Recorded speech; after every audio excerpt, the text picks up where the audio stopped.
Hello, BookTube, and welcome back to Chunksterama, a little BookTube motivational event that David Murphy and I are doing to get you to take advantage of this sheltering in place and quarantine by pulling down the big fat books from your library walls and finally getting to them. And we're helping along the process by doing these little informal read-alongs. And we've started, our first Chunkster is The Lord of the Rings. Great big book that I imagine is one of the Chunksters on everybody's library walls that they have read. But if you haven't, or if it's been a while, we are going through The Lord of the Rings in the month of May, and I am using this this box set that I bought for no reason whatsoever. I bought it only because of Chunksterama, and we are this week doing The Two Towers, the middle book in this. Tolkien wrote it as one book, but it's split into three, and this is the middle volume, and that is Christopher Lee, the great Christopher Lee, a lifelong Tolkien fanatic, able to quote long passages of the book from memory, and there he is as Saruman, the crowning role of a lifetime for him. And an essential piece of cover art. This is, of course, from the Peter Jackson movie, because The Two Towers largely deals with Isengard and with the wizard Saruman, who we are told in the Fellowship of the Ring is the head of the Order of Wizards in Middle-earth. Only 5 people that we know, and only 3 are ever named. The 5 wizards are alluded to in The Two Towers, but only 3 are ever given names, and we only ever meet 3. And the 2 most important of those by far are Saruman and Gandalf. And in the Fellowship of the Ring, we meet Gandalf. We learn all about him. We learn that he is in Middle-earth specifically to war against the evil villain of the piece, Sauron, who lives in Mordor in the far east of Middle-earth, and who is seeking desperately for the one ring, a ring that he forged millennia ago, and into which he imbued a great portion of his mystical ability, a great portion of his essence. So that the ring is thoroughly evil and is seeking to return to its master's finger. And Sauron wants it himself. It was lost to memory those millennia ago, but it has resurfaced, and Gandalf knows where it is. He knows that it's in the Shire, in the keeping of his old friend Bilbo Baggins, who actually finds it in Tolkien's book The Hobbit, and bequeaths it to his kinsman Frodo. And Frodo, another hobbit, just like Bilbo, is the main character in the Fellowship of the Ring, one of the main characters in the book. And he takes it upon himself in the Fellowship of the Ring to carry the ring to Mordor to destroy it in the fires of Mount Doom where it was forged. The only place that will have any effect on it. It's invulnerable to conventional harm. And on that quest, he goes out from the sacred city of Rivendell, the elf stronghold of Rivendell, with a group called the Fellowship of the Ring, led by Gandalf and by Aragorn, a scion of the great house of men in the West, and a direct descendant of the men who were involved in taking the ring from Sauron in the first place, all those millennia ago, and also Boromir of Minas Tirith, who is a warrior man who is seeking help because his city is right next to Mordor. If Sauron really is making war on the kingdoms of Middle Earth, then Minas Tirith will be right in the crosshairs.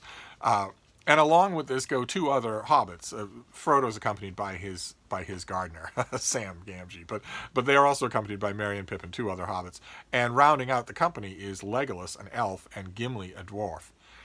And the Fellowship of the Ring immediately comes to grief from within and from without. They are pursued, needless to say, not only by the enemies sent out by Mordor, but also by orcs and a Balrog in the bowels of the earth in Moria, underneath the Misty Mountains.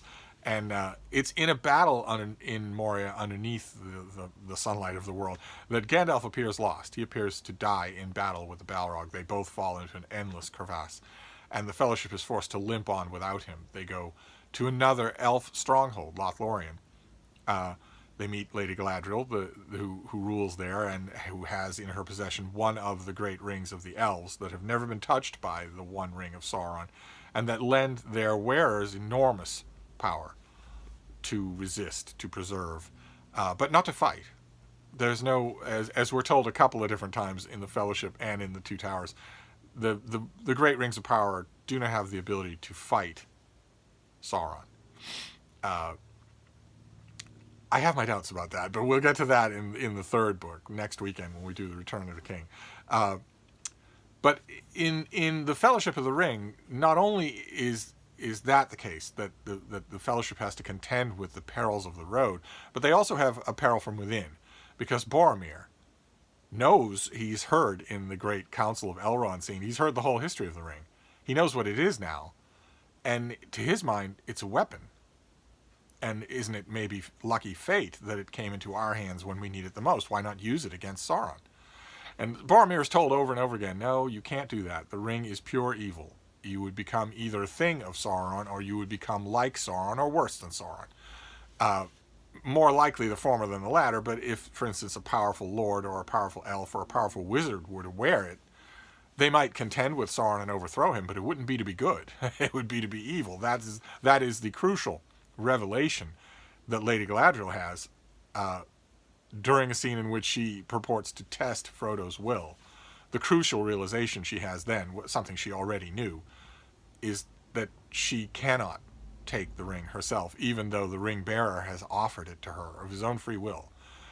Because she would just be Sauron. She would just be as bad or worse than Sauron. And the Fellowship of the Ring ends on another tragic note, because Boromir realizes, he tries to take the ring from Frodo. He thinks this is ridiculous. This is scrupling over too much.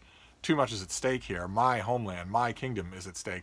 But really, he's feeling the pull of the thing. And too late, he scares Frodo off, and too late realizes what has happened. He is a good enough and pure enough person so that he realizes what he has tried to do, and he realizes that it's wrong. But even in trying to defend Merry and Pippin from the onslaught of a band of marauding orcs, he can't succeed. They are still taken, and he falls, surrounded by dead orcs that he killed himself.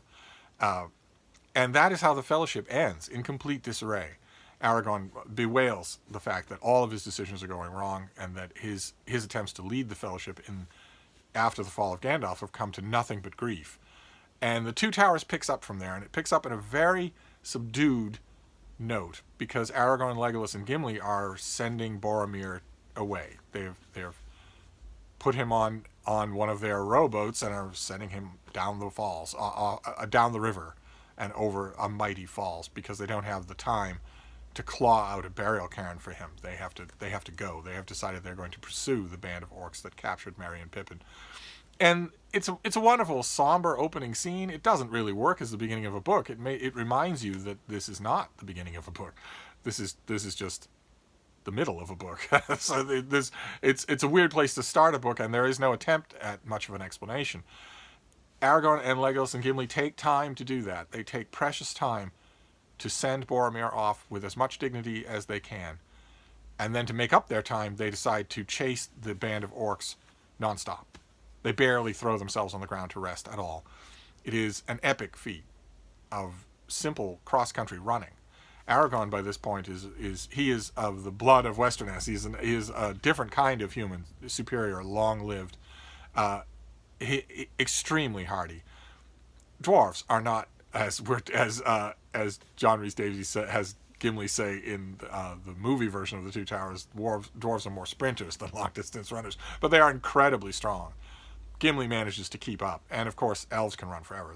They are as light as a feather, and they are otherworldly beings, so Legolas has no trouble. He also doesn't need to sleep like Aragorn and Gimli do. So, but even so, the orcs have too much of a head start, and eventually, as the three are running along the track of the orcs, they're just going to chase until they can chase no more, figuring that even if the orcs have killed Merry and Pippin, they can still just slay that whole party in vengeance. But they're on the track of those orcs when they encounter a war company from the kingdom of Rohan, and it's 100 men on horseback, and the men have come from encountering that very orc band which they slaughtered to a living person. There's no one alive, and there's a tense moment. where the leader of that war party and all of his soldiers are thinking that these three people they find on the plain have got to be more enemies, even though they're obviously not orcs. But the main question on the part of Legolas and Gimli and Aragorn has nothing to do with that. They don't even care. Their main question is, when you killed these orcs, did you see two little beings with them? They would look like children. They aren't children, but they would have had no shoes on. They would have been dressed like we are. Did you see them? They were with that party. Please tell us that you didn't kill them. And the leader of the war party makes it clear to them over and over again, no, we know what we're doing. You get the strong impression they've hunted orcs before. We killed only orcs, and we left none alive, and no one escaped us. Unless somebody got away under the full light of the sun to the eaves of the woods of Fanghorn Forest. But I would swear that no one did that. No one could have got past us while we were doing our work. And Aragorn reminds him that the whole company was ready to ride right past the three of them because their elf cloaks camouflaged them against the grass. If they hadn't stood up and made themselves known, then Aemir and his men would have ridden right by. And that is a shock of a reminder, and it keeps a tiny flame of hope alive that maybe Merry and Pippin made it out of that slaughter somehow. So our friends keep going, and eventually they track the band and the hobbits to the eaves of the woods. Dark, old, murmurous woods, alive, a place alive with oppression and with intelligence and with anger. And it's in those woods that they encounter the very last thing they expected. They encounter Gandalf, who has been following them and who is alive and well. He fought the Balrog, and he recounts that story. And essentially, he dies and then comes back. Sent back, we're told, to Middle-earth until his task is done. And his task is to oppose Sauron. He is, we gather, now Gandalf the White, not Gandalf the Grey, and much more powerful than he was before.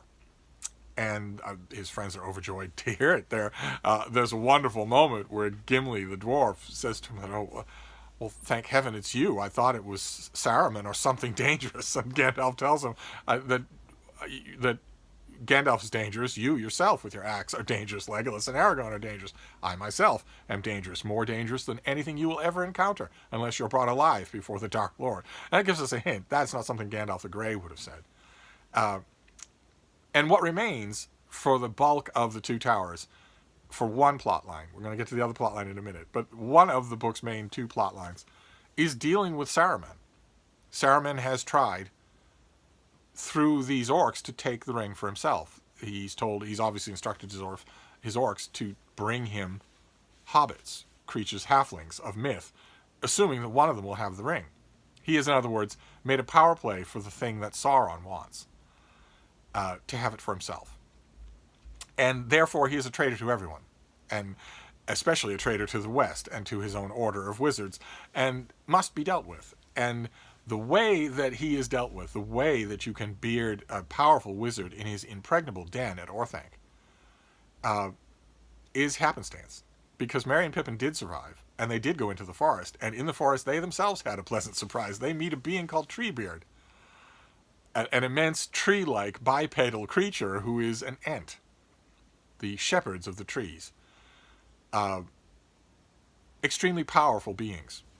When Treebeard tells Merry and Pippin, you've heard perhaps of trolls. Trolls are very strong, but they were made in mockery of Ents, and Ents are much stronger. We could destroy Orthanc with our hands if we were roused enough to do so. And they very much are. They very much are roused to do so. I want to read you a bit of a scene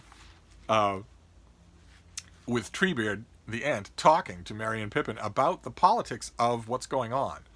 That is rather good, because Treebeard is very, very old. We're told, at one point in The Lord of the Rings, we're told that Tom Bombadil, a character that we meet in the Fellowship of the Ring, is older than any other living thing on Middle-earth. At another point in the same book, we're told that Treebeard is the oldest living thing on Middle-earth. But one way or another, whether we're counting by days or hours, the Treebeard is still immensely old. He's immensely old, and he's not human. So he can look at these things from the outside. And he tells Merry and Pippin, Saruman is a wizard. More than that I cannot say. I do not know the history of wizards. They appeared first after the great ships came over the sea, but if they came with the ships, I never can tell. Saruman was reckoned great among them, I believe. He gave up wandering about and minding the affairs of men and elves some time ago. You would call it a very long time ago. And he settled down in Agranost, or Isengard, as the men of Rohan call it. He was very quiet to begin with, but his fame began to grow. He was chosen to be the head of the White Council, they say, but that did not turn out too well. I wonder now if even then Saruman was not turning to evil ways. But at any rate, he used to give no trouble to his neighbors. I used to talk to him. There was a time when he was always walking about my woods. He was polite in those days, always asking my leave, at least when he met me, and always eager to listen. I told him many things he would never have found out by himself. But he never repaid me in like kind. I cannot remember that he ever told me anything. And he got more and more like that. His face, as I remember it, I have not seen it for many a day, became like windows in a stone wall, windows with shutters inside. I think now that I understand what he is up to. He is plotting to become a power. He has a mind of metal and wheels, and he does not care for growing things except as far as they serve him for the moment. And now it is clear he is a black traitor. He has taken up with foul folk, with the orcs. Worse than that, he has been doing something to them. Something dangerous. For these Isengarders are more like wicked men. It is a mark of evil things that came in the great darkness that they cannot abide the sun. But Saruman's orcs can endure it even if they hate it. I wonder what he has done. Are they men he has ruined? Or has he blended the races of orcs and men? That would be a black evil.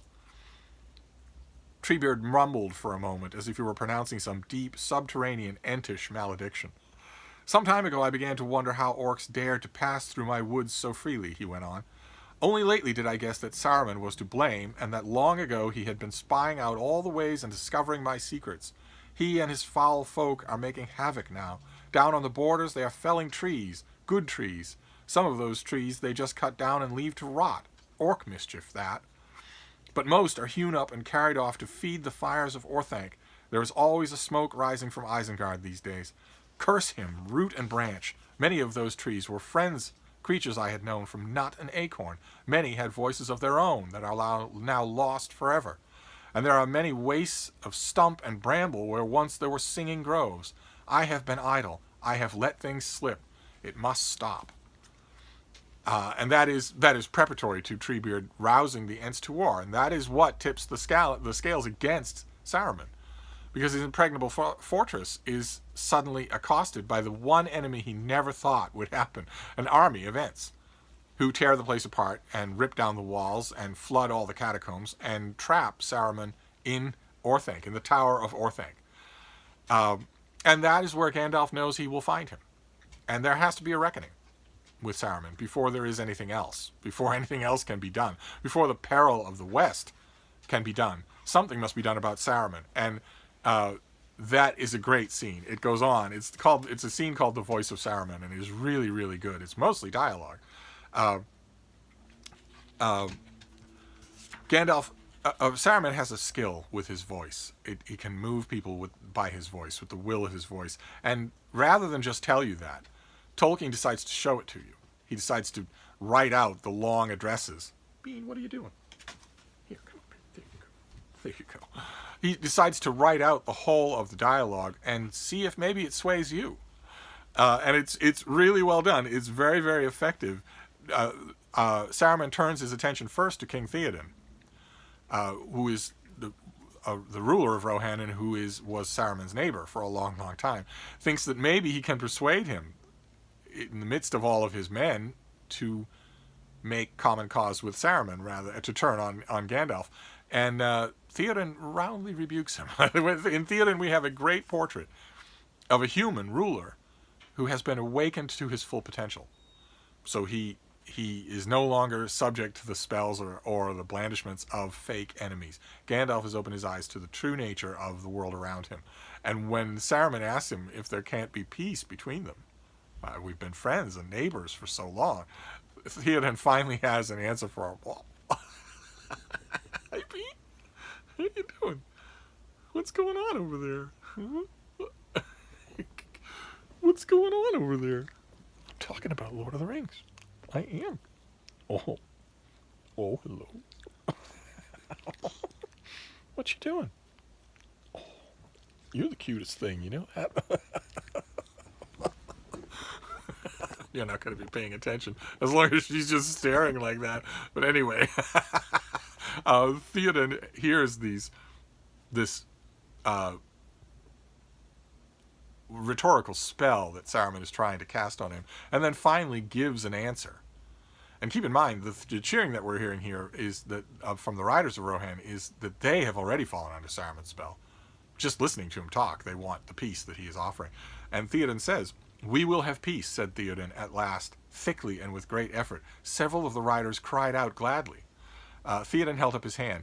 "Yes, we will have peace," he said now in a clear voice. "We will have peace when you and all your works have perished, and the works of your dark master to whom you would deliver us. You are a liar, Saruman, and a corrupter of men's hearts. You hold out your hand to me, and I perceive only a finger of the claw of Mordor, cruel and cold. Even if your war on me was just, as it was not, for were you 10 times as wise as you would have no right to rule me and mine for your profit as you desired. Even so, what will you say of your torches in the Westfold and the children that lie dead there?"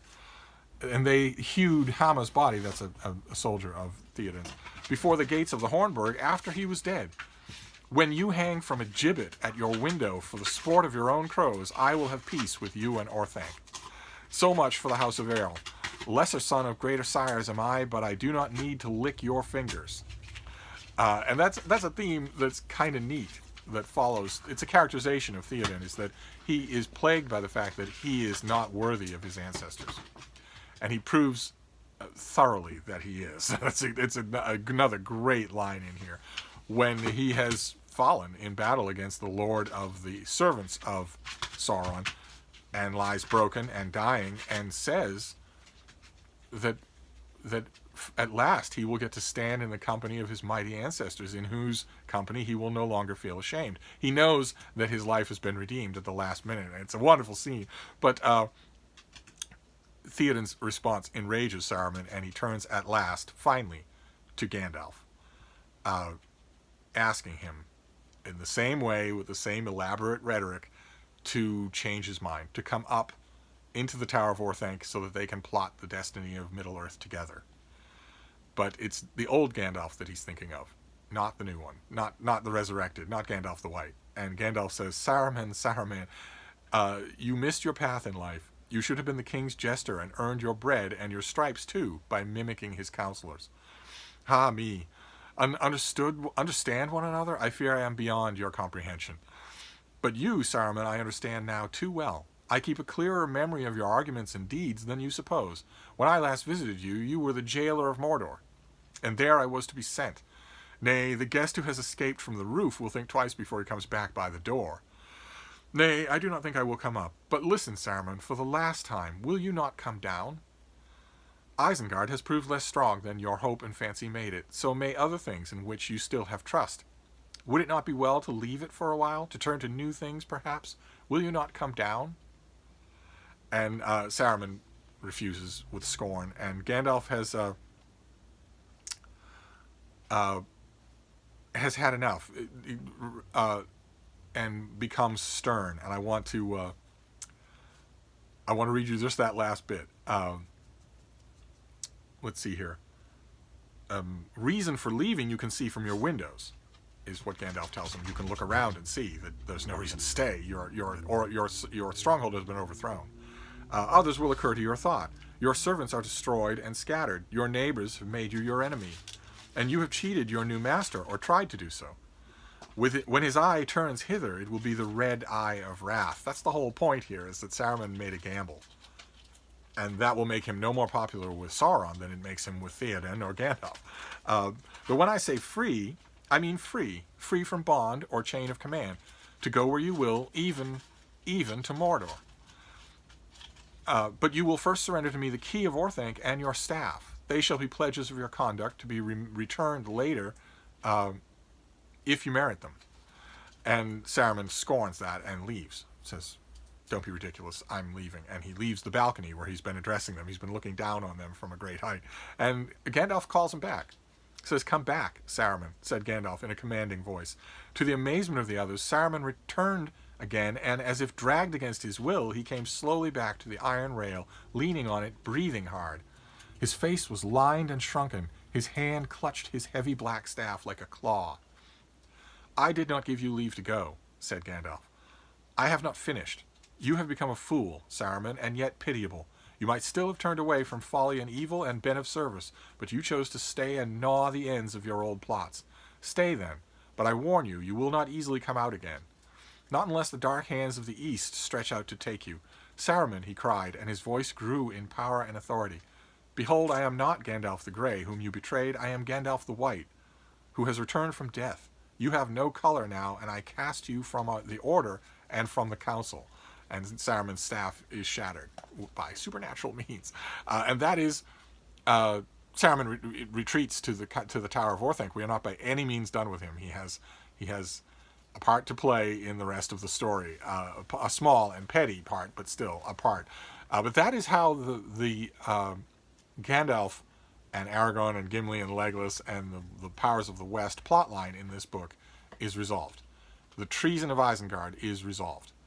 But that is not the only plotline in this book. Tolkien decides at the end of the Fellowship of the Ring, for good or ill, to split the narrative burden of the rest of the book. Because Frodo and Sam have gone off alone with the ring into Mordor to destroy it. That part of the mission has not changed.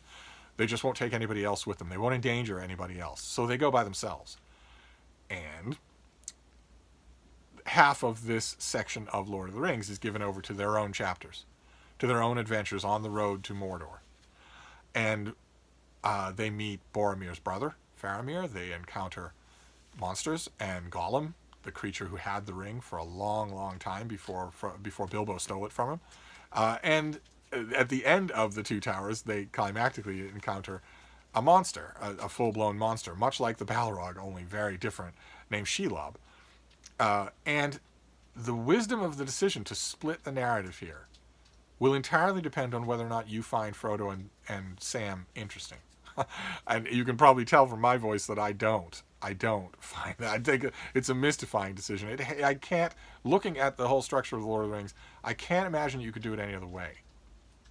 You would have to split the narrative. But I have always found the Sam and Frodo chapters just murderously tedious to read, just murderously so. And it just goes on and on. It's half of this book and half or more of the next book. We'll be getting to, I'm curious to know, those of you who've read Lord of the Rings, do you find a drop off in interest when you get to the Sam and Frodo chapters? I confess that I do. I try them every time I reread the book. I reread the Two Towers for our little Chunksterama today, and I reread those chapters with attention, with care, hoping that they would work some sort of magic on me anywhere comparable to the magic of the last ride of the Rohirrim, the last ride of Theoden, son of Thengel. And they don't. They don't at all. Maybe it's just that I have been conditioned to expect epic doings in epic fantasy. And you only get the stereotypical epic fantasy stuff in one half of the rest of this book, not the other half. And maybe that's it. Maybe it's the epic fantasy stuff, the battles against a Dark Lord in the East, the admixture of supernatural power with martial ability, the influx of supernatural beings who are unaccounted for in the calculus of either good or evil, like Tom Bombadil or the Ents. Those became the template of all other epic fantasy. Epic fantasy has never been able to get away from this trilogy. So, and I've read a huge amount of that epic fantasy, so maybe that's the reason. Maybe it has nothing to do with Tolkien's structure. Maybe if I'd come to this completely cold, and there hadn't been backwash from all the fantasy that I've read since, I would love those Hobbit chapters more than I do. But as it is now, that is going to conclude the Two Towers. And what we will do next week is the final book in the way that this thing is always broken up. I intentionally got a 3-volume set here instead of 1 volume, because we're doing this once a week. So we're going to finish up with The Return of the King next week. And I've been told, and David has been told, that there are a number of weekends left in May after that. We're going to have that May has 6 or 7 weekends that we didn't account for. And I floated, of course, being an absolute diehard Tolkien fanatic, I floated the idea that we would do the Silmarillion. That was met with a rather stern, rather stern refusal, so, which kind of goes against the spirit of Chunksterama. So we will not be doing the Silmarillion. But who knows what? David and I will have some shirtless Skype sessions and confer on what we will do with those remaining 6 or 7 weekends that we didn't account for. But that need not concern you. The main thing that we're doing is next weekend we will be discussing The Return of the King, the final third of this chunkster from your shelf. So I will convene back then now, and I will sign off at the moment. But I'll be back next week. Thank you, BookTube.